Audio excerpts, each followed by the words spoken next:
Dans le monde entier, les physiciens n'ont pu contenir leur joie à l'occasion du lancement du collisionneur de particules à haute énergie le plus avancé et le plus puissant du monde.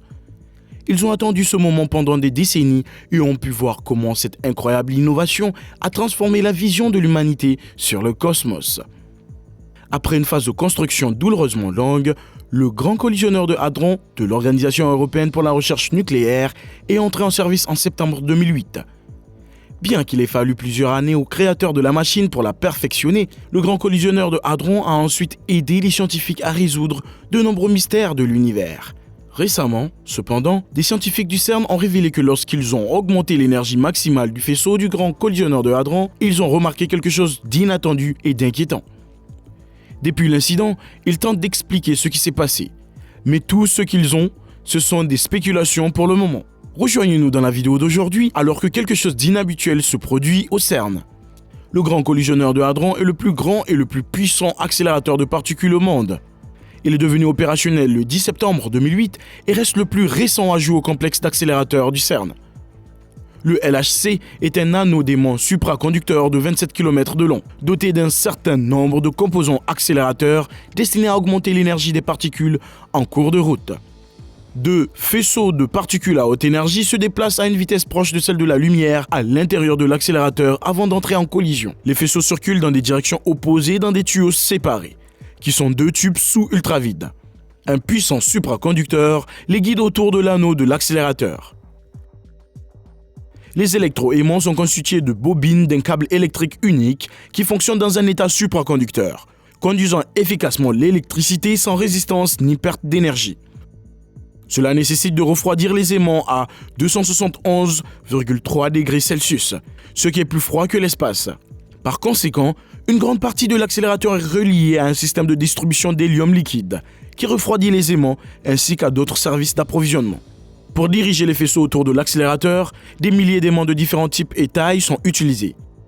Il y a 1232 aimants dipôles de 15 mètres de long qui courbent les faisceaux et 392 aimants quadripôles de 5 à 7 mètres de long qui concentrent les faisceaux.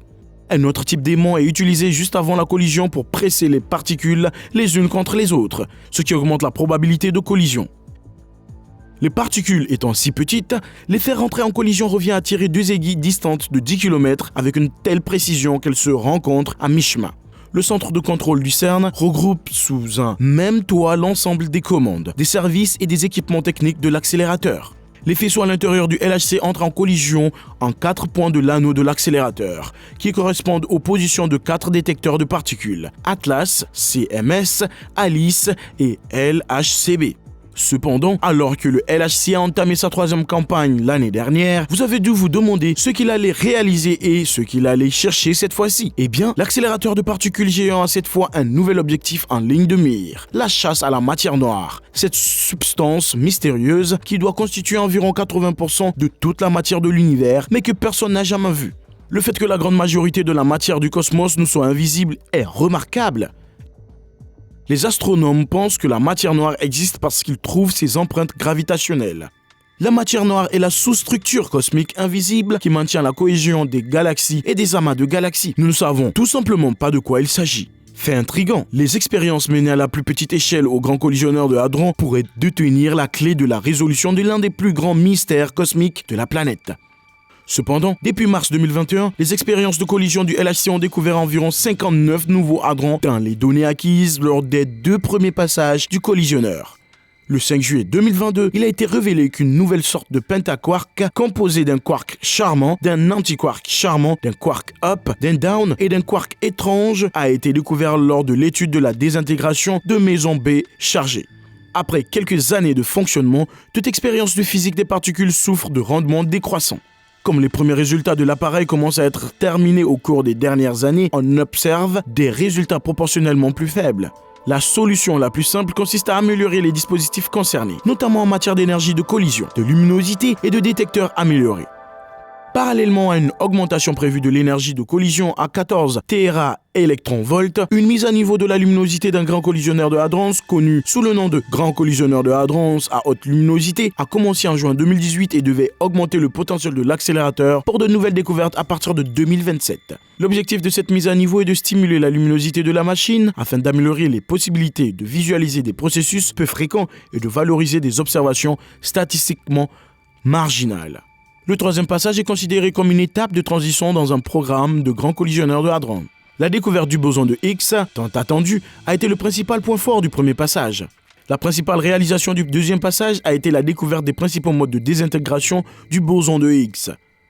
Ces données confirment que, au moins pour les particules élémentaires connues comparativement plus lourdes, cette particule est à l'origine de la masse.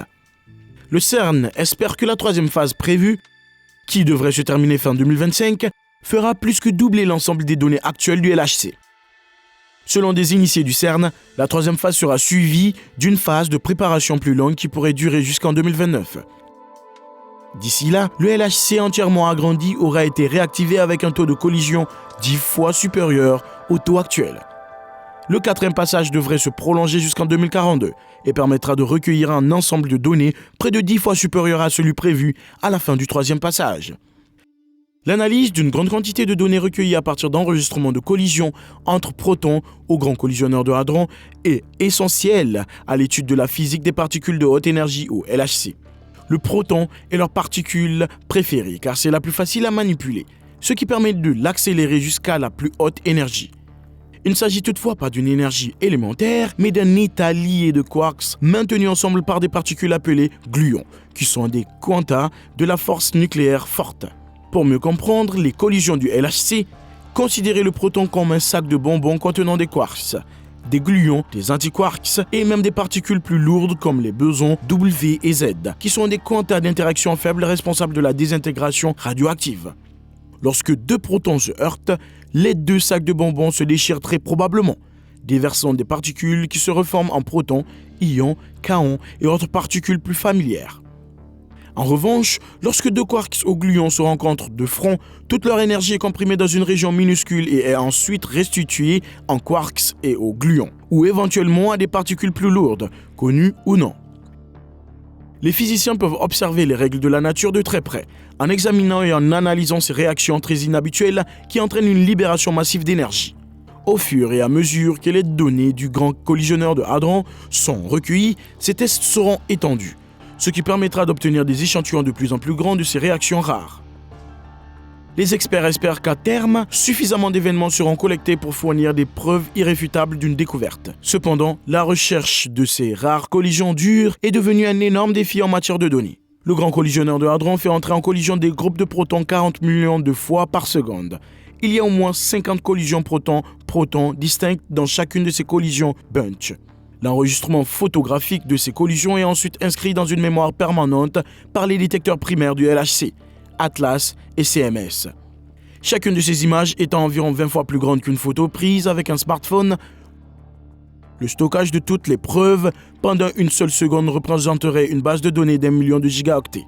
Cependant, la majorité des 40 millions d'événements dans chaque seconde de données obtenues sont simples et familiers, avec seulement quelques milliers d'événements de boson W et un événement de boson de Higgs enfoui dans ce flux. Par conséquent, l'un des éléments les plus importants de chaque expérience LHC est le déclencheur, qui est une banque de processeurs informatiques qui sélectionne quelques centaines de collisions chaque seconde pour l'enregistrement permanent que les physiciens évalueront. Malgré sa méthodologie extrêmement restrictive, l'expérience LHC a déjà produit l'une des plus grandes bases de données informatiques au monde. Le principal objectif du LHC est actuellement de détecter de nouvelles particules élémentaires qui pourraient apporter la preuve d'interactions fondamentales inconnues jusqu'alors.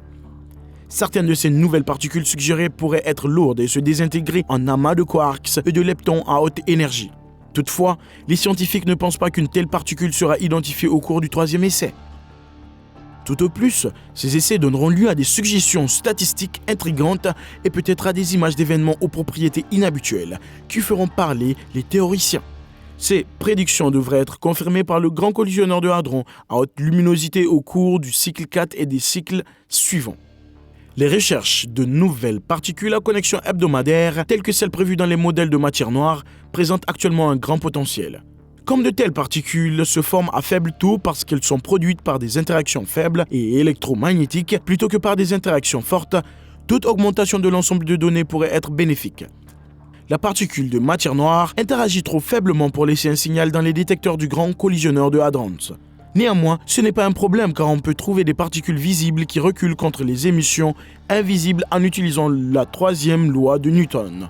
Toutefois, selon de nombreuses théories, les partenaires des particules de matière noire émettent très peu d'énergie visible, ce qui entraîne de minuscules signaux de recul qui ne sont pas identifiés par les déclencheurs de l'expérience. Les améliorations apportées au déclencheur du cycle 3 visent à améliorer la couverture de ces signaux délicats et l'augmentation de la cadence permettra d'abaisser un échantillon d'événements peu fréquents dans lesquels les particules en recul sont poussées vers une vision plus facile. Ce perfectionnement améliorera considérablement la capacité d'Atlas et de CMS à reconnaître ces signaux. Cependant, une nouvelle classe d'expérience au Grand Collisionneur de Hadrons du CERN, d'abord envisagée par les scientifiques, a récemment établi des conditions plus susceptibles de produire des monopoles. Afin d'aller plus loin, expliquons ce que sont les monopoles. Un monopole magnétique est une particule élémentaire hypothétique en physique des particules qui est un aimant isolé avec un seul pôle magnétique, un pôle nord sans pôle sud ou vice-versa. Un monopole magnétique aurait une charge magnétique nette au nord ou au sud. L'intérêt moderne pour cette notion provient des théories des particules qui prédisent leur existence, notamment les théories de la grande unité et des supercordes. Les particules élémentaires connues qui ont une charge électrique sont des monopoles électriques. L'expérience nous a montré que les pôles nord et sud magnétiques ne peuvent pas être divisés en monopoles magnétiques ou en charges magnétiques isolées. Peregrinus en a parlé au XIIIe siècle. Cependant, il existe des raisons théoriques convaincantes de supposer qu'il devrait exister. Curie a proposé l'existence de charges magnétiques libres en 1894 et les monopoles magnétiques ont été utilisés occasionnellement comme exemple mathématique en électrodynamique, mais les physiciens n'ont commencé à les prendre au sérieux qu'après que Dirac a démontré en 1931 que leur existence expliquerait la quantification observée de la charge électrique. En 1974, T. Hooft et Polyakov ont démontré que les monopoles magnétiques existent en tant qu'objets non linéaires dans diverses théories de physique des particules. Ils sont, en réalité, une prédiction inévitable de la grande unification des interactions entre particules élémentaires. Et il en va de même pour les théories du tout plus récentes, comme la théorie des supercordes. La découverte d'une particule monopolaire magnétique constituerait un énorme pas en avant pour la physique des hautes énergies. Ces particules tirent leurs caractéristiques de processus qui se produisent à des énergies extrêmement élevées. Mais comme il s'agit de particules stables qui interagissent via le champ électromagnétique, elles seraient assez simples à examiner expérimentalement.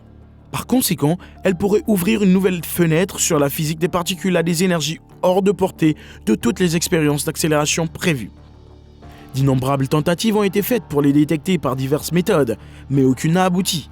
Bien que les monopoles n'aient pas encore été découverts au CERN, ni ailleurs d'ailleurs, les chercheurs ont pu affiner les propriétés probables des monopoles grâce à la nouvelle expérience, ce qui déterminera la suite des recherches. Alors que les expériences précédentes au LHC et ailleurs ont limité la capacité des physiciens à tirer des conclusions, ces nouvelles expériences utilisant un mécanisme de production différent permettent aux scientifiques d'exclure définitivement l'existence de certains types de monopoles et ont donné aux chercheurs une bien meilleure idée de la direction que peut prendre la recherche de monopoles. En juillet de l'année dernière, le LHC a fait entrer en collision un type distinct de particules, l'ion lourd sous la forme de noyaux de plomb. Ces particules ne peuvent entrer en collision qu'à une énergie inférieure à celle des collisions de protons uniques, car elles sont composées de centaines de protons et de neutrons. Si ces collisions de plomb s'entrechoquent ou passent très près les uns des autres, l'interaction peut produire quelque chose de spectaculaire. Le champ magnétique le plus puissant de l'univers, qui peut être 1 million de fois plus fort que celui observé dans les étoiles à neutrons. Ces derniers ne sont présents que pendant un bref moment, mais ils offrent un mécanisme alternatif pour les créations de monopoles magnétiques. L'idée repose sur un mécanisme qui génère des électrons et leurs homologues d'antimatière, les positrons, l'équivalent électrique des monopoles. Un champ électrique puissant interagit avec les fluctuations quantiques dans le vide, produisant des électrons et des positrons, selon le mécanisme de Schwinger développé dans les années 1930. Les monopoles nord et sud devraient être produits par un champ magnétique puissant. Malgré le fait qu'aucune preuve de l'existence de monopoles n'ait été trouvée, L'organisation a publié un rapport très bizarre sur l'existence d'une fissure dans le champ magnétique de la Terre qui s'est ouverte et est restée ouverte pendant environ 14 heures. La brèche dans le champ magnétique a été créée par un événement peu commun connu sous le nom de région d'interaction corotative, CIR, du Soleil. Les CIR sont des structures de plasma à grande échelle générées lorsque des courants rapides et lents de vent solaire interagissent dans les parties de l'héliosphère situées à basse et moyenne altitude, qui contiennent le champ magnétique solaire et les vents solaires. Les CIR sont similaires aux éjections de masse coronale. Les CME sont éjectés du Soleil et peuvent contenir des ondes de choc et des champs magnétiques comprimés, ce qui entraîne une météo spatiale violente, qui se manifeste généralement par des aurores étourdissantes. Les éjections de masse coronale, comme les éruptions solaires, sont créées par la courbe et le réalignement du champ magnétique du Soleil, un processus connu sous le nom de reconnexion magnétique.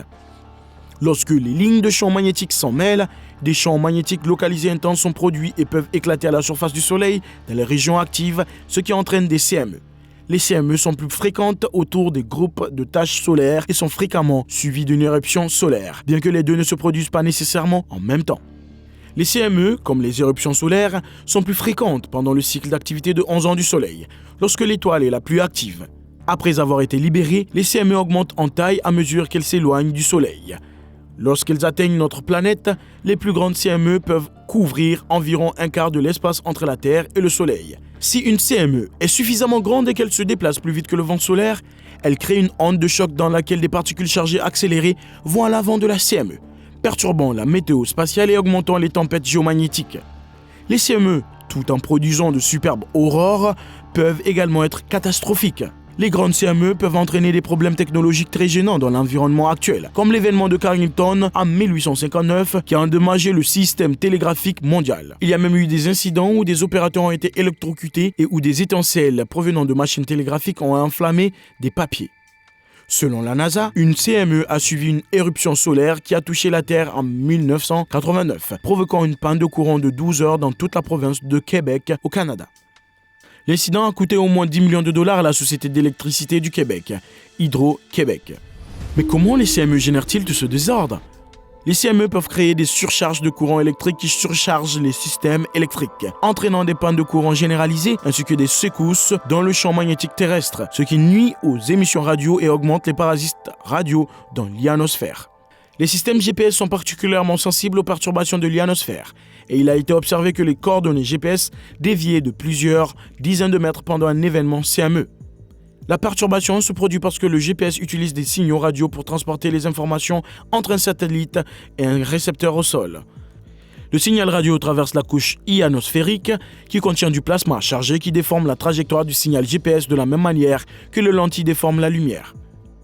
Normalement, les systèmes GPS peuvent corriger la courbure du signal radio tout en maintenant la précision du GPS. L'ionosphère peut être tellement perturbée lors d'un événement CME que les modèles GPS sont incapables de suivre de tels changements et que les récepteurs sont incapables de dériver une position précise. En outre, les satellites en orbite terrestre, en particulier ceux qui se trouvent sur des orbites géosynchrones élevées, où sont placés la majorité des satellites de communication, sont vulnérables au CME. Lorsqu'une CME génère un orage géomagnétique, les satellites peuvent être attaqués par un fort courant déchargé dans le satellite ou endommagés lorsque des particules à haute énergie pénètrent dans le satellite. Par conséquent, les satellites sensibles peuvent être mis en mode de sécurité pour éviter les dommages électroniques. L'année dernière, SpaceX a été le témoin direct de la destruction que peut infliger la météo spatiale lorsqu'une tempête géomagnétique a détruit jusqu'à 40 satellites Starlink d'une valeur de plus de 50 millions de dollars en février. Donc, vous vous demandez probablement comment ces incidents sont liés au CERN. La vérité est que la coupure qui est restée ouverte pendant 14 heures a été causée par un de leurs tests. Le champ magnétique protège l'humanité des tempêtes solaires créées par le Soleil. Auparavant, on supposait qu'il s'ouvrait et se fermait rapidement. Mais nous savons maintenant qu'il reste ouvert pendant des heures. Les scientifiques ont découvert qu'un bouclier magnétique, comme une maison dont une fenêtre est laissée ouverte pendant une tempête, dévie la majorité de la tempête mais détruit le canapé à l'intérieur de la maison. De même, notre bouclier magnétique absorbe la majorité de l'énergie des tempêtes spatiales, mais une partie s'échappe, causant des problèmes aux satellites, aux communications radio et au système d'alimentation. Le Soleil approche de sa période la plus active du cycle solaire, qui se produira vers juillet 2025 et il est déjà anormalement énergétique pour ce début de cycle. Cela indique que vos chances d'être témoin d'une aurore sont déjà élevées et qu'elles s'améliorent encore au cours des 3 prochaines années. Cependant, il y a maintenant de véritables raisons de s'inquiéter de ce qui pourrait arriver au champ magnétique de la Terre. La conséquence la plus horrible de la perte du champ magnétique de la Terre serait peut-être la perte de l'air que nous respirons et le coupable serait une fois de plus le vent solaire. Le vent naturel du Soleil est si puissant qu'il peut facilement aspirer les gaz de l'atmosphère d'une planète jusqu'à ce qu'il n'y en ait plus. C'est très probablement ce qui est arrivé à Mars. Mars était probablement autrefois comme la Terre, avec des océans et une atmosphère dense. Cependant, contrairement à notre planète, son champ magnétique a été perdu il y a des milliards d'années. Son atmosphère a été entièrement exposée et arrachée dans l'espace. Lorsque la pression atmosphérique a baissé suffisamment, l'eau a commencé à s'évaporer et a été emportée par le vent solaire. Il est tout à fait probable que si notre champ géomagnétique n'existait pas, notre atmosphère, nos océans et la vie sur Terre périraient. Mais avant que l'atmosphère ne disparaisse, la vie animale sur notre planète souffrira. Les humains sont les seules espèces qui dépendent du champ magnétique terrestre pour leur navigation. De nombreux oiseaux, tortues de mer, homards, abeilles, saumons et même mouches à fruits ont des boussoles magnétiques incorporées dans leur corps. Les oiseaux utilisent cette capacité pour migrer vers des climats plus chauds pendant l'hiver, tandis que les tortues de mer s'en servent pour traverser le vaste océan et choisir les plages où déposer leurs œufs. Les scientifiques pensent que, grâce à leur boussole naturelle, la plupart des tortues de mer femelles reviennent sur les mêmes plages année par année. De nombreuses créatures qui dépendent de la navigation à la boussole pourraient être en grand danger si le champ magnétique de la Terre disparaissait. Les tortues de mer migratrices peuvent être désorientées en mer. Les oiseaux peuvent voler dans la mauvaise direction, mettant leur vie en danger, tandis que les abeilles domestiques peuvent être désorientées ou partir à la recherche de leurs ruches, perturbant ainsi la pollinisation des fleurs et des plantes. À mesure que leurs capacités de navigation s'affaiblissent, ces créatures et bien d'autres risquent de disparaître. Par conséquent, pour que les scientifiques du CERN puissent poursuivre leurs expériences, ils doivent d'abord tenir compte de l'ensemble du globe et de la manière dont leurs expériences nous affectent. Ce n'est pas tout. Le CERN travaille également sur de nombreux concepts préliminaires pour un futur collisionneur circulaire. Il s'agirait du plus puissant collisionneur de particules jamais construit, et sa construction coûtera très probablement entre 9 et 21 milliards d'euros.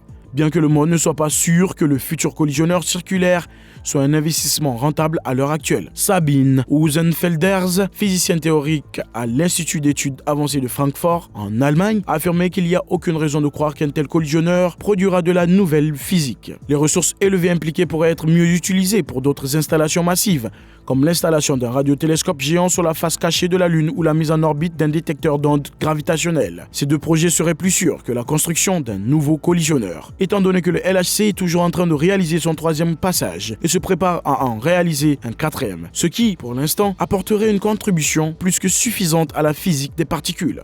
Faites-nous savoir ce que vous pensez des expériences du CERN et de la façon dont elles nous affecteront dans la section des commentaires ci-dessous.